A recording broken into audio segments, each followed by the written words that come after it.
This is a portable jump starter galing kay 70My and kung may kotse ka, definitely need mo ito for emergencies. Papunta ko ngayon sa parking para mapakita sa inyo kung paano to gamitin and para ma-compare din dun sa isa na currently meron ako on standby.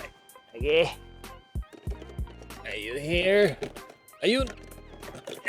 Gotcha, bitch! So yung ginagamit ko right now is yung Guy Paseos and napapansin ko na kahit pa paano mas manipis to kesa dun sa Baseos, which is a good thing. So, simple lang naman yung paggamit nito. You just have to plug it in accordingly sa ports niya.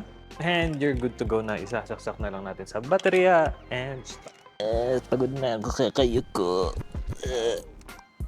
Just plugged one in here and the other one sa positive. And yan, meron ka ng go signal na pwede ka nang magsubok ng jump start para sa kotse nito. It's better to be prepared than mapaisip ka na lang ng sana ginawa ko to later on. So, grab one na and make it a habit to prepare.